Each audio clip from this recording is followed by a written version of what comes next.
and welcome back to my channel. I'm Jasenia and this is my story on PMDD.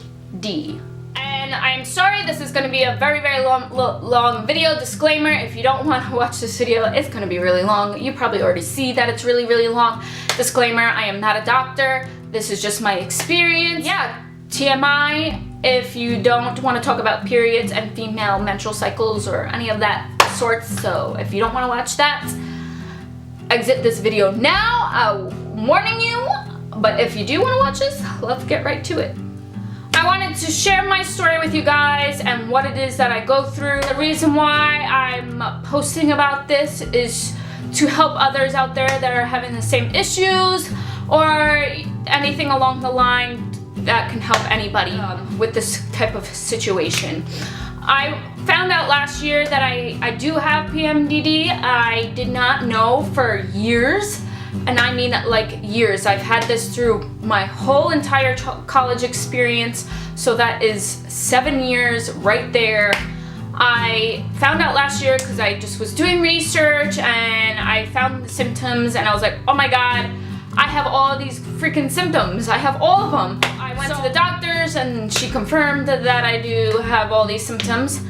If you know yourself, you know your body. It's like high intensity emotions for a longer period of time. Usually like PMS will last for 7 days or like 3 to 7 days, depending. PMDD can last up to 2 weeks or to 3 weeks. So for me, it starts 2 weeks. I have PMS, PMDD symptoms, however you want to talk about it, for 2 weeks. So it takes a really toll. This is basically like half the month. Half the month I'm feeling like crap. I'm highly emotional. I just want to cry all the time. I'm weepy. It's hard for me to, do daily tasks like go to school, go to work. I still do them. There's some people that have PMDD that, get fired and they don't, that it's impossible for them to go to work. There's all different, cases. People might have it worse than others. I will link some stuff down below, a little bit about it if you guys want to do some research about it. There are other videos on YouTube about PMDD, but there's not that many. PMDD, I feel like, as when I was doing research, most women, and it's only for women, so sorry5 but maybe you can understand us more better.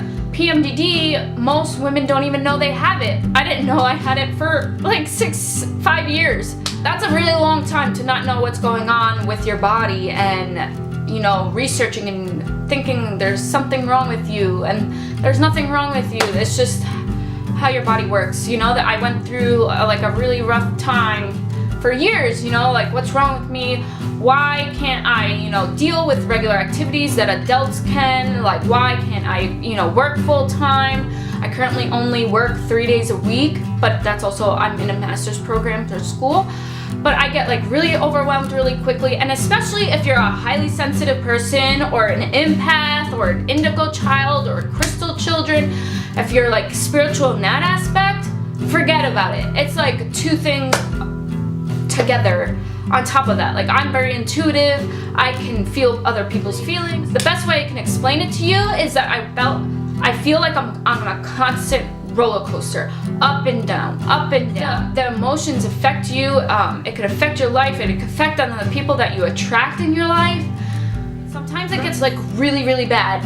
And for example, about 2 months ago, if you guys follow me or you don't know me, I've had a YouTube channel for a year now, and maybe I know definitely twice. I'm not might have been 3 times, but I'm never consistent with my videos. And I'm finally getting into consistency of putting up videos every Tuesday and Thursday because I'm really pushing myself, because it's something that I'm really passionate about. I love creating things. I love making videos.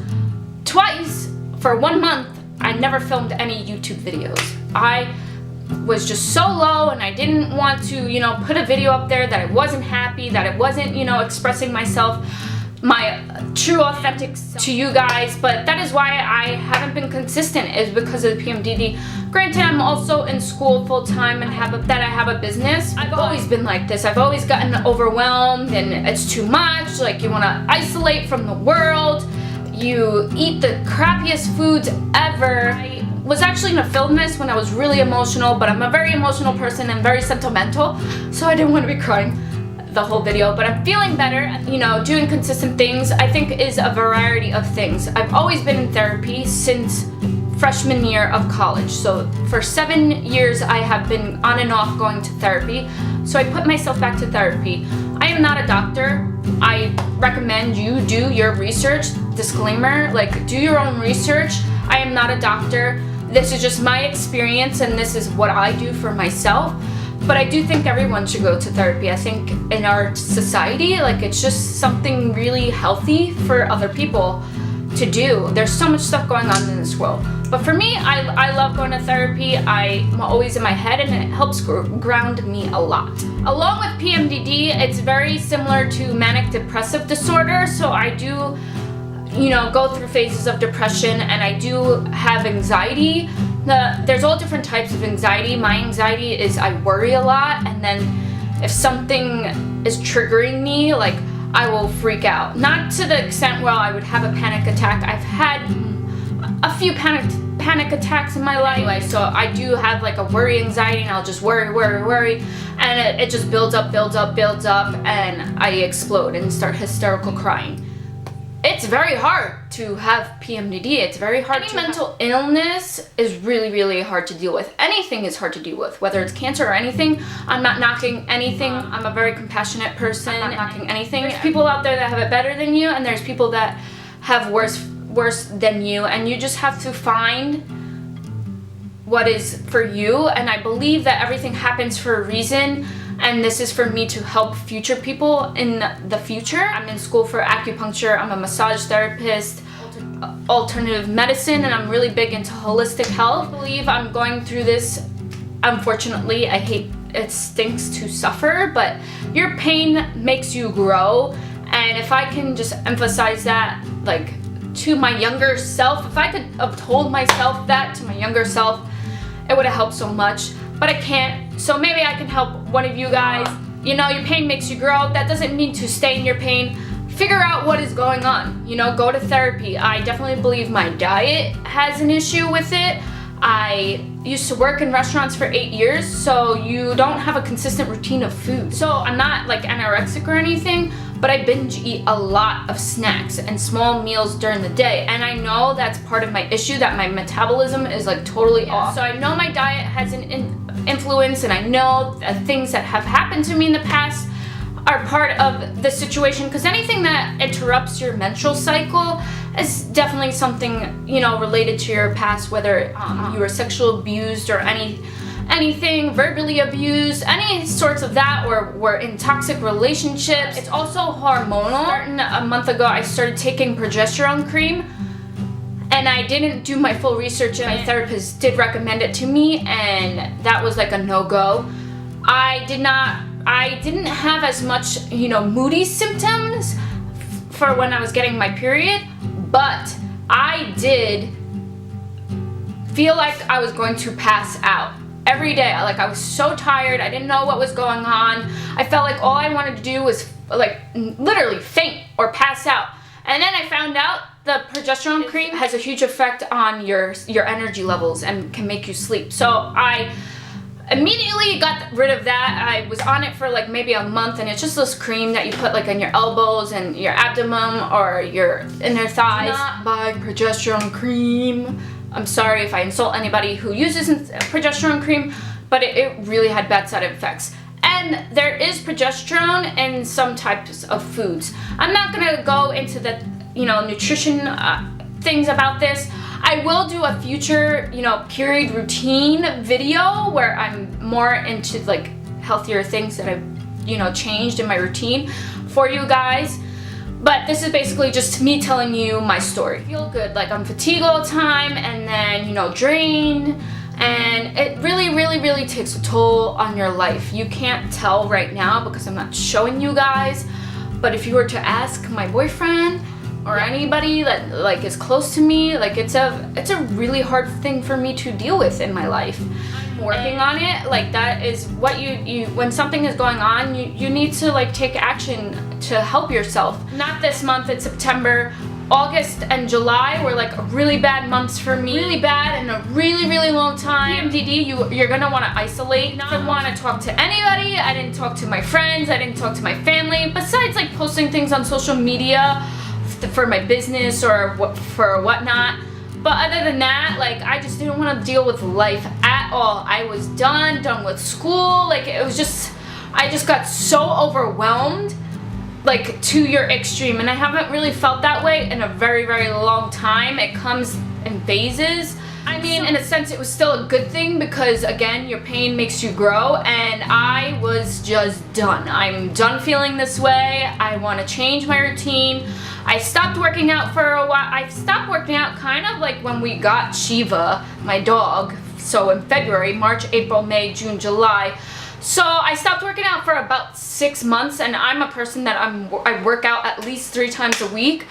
And that definitely takes a toll. With PMDD, you want to work out, do something every day. Usually like aerobics, swimming or yoga, anything that gets your like cardio, anything that, you know, gets your heart rate up. You want to do something like that. 3 weeks ago, I started working out again.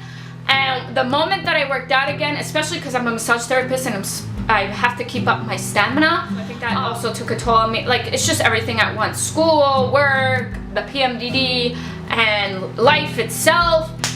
So overwhelmed, and this is okay. Like, don't think that there's something wrong with you. This is not your true self.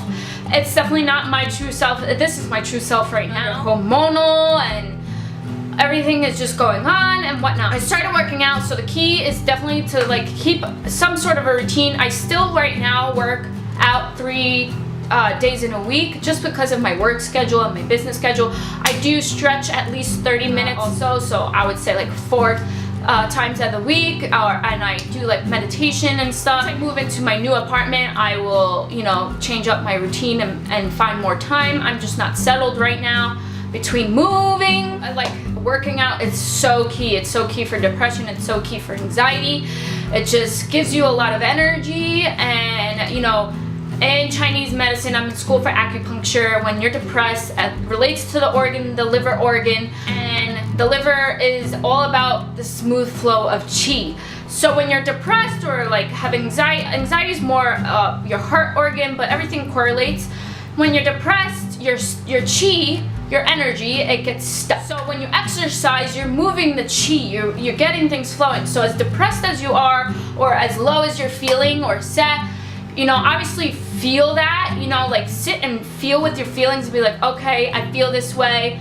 But with me, you know, dealing with depression for like years, I don't want to feel that way anymore. You just come to an awareness. I mean, at least for me, there's all different levels. I don't take medication or anything. Again, ask your doctor if that's the case, or, you know, go to therapy. A separate video like on depression, but you want to move your qi. So this is the same thing with like the PMDD. Like, you want to get things moving and flowing, and, you know, your endorphins and serotonin levels, you want to up those, you know, eating healthy. So these are just a little tips that I'm throwing at you that might help you. I'll do a separate video again on my period routine, and then I'll do like a video on tips with PMDD or something like that if you guys are interested. So that's basically my experience with it. I do not like it at all. It really, really brings me down. You have to, you know, move forward and motivate yourself, and, you know, do your research and try different things and see what works for you. And that really goes for like anything. I'm, you know, in school for alternative medicine, and I'm learning a lot about myself and all these things. So I'm blabbing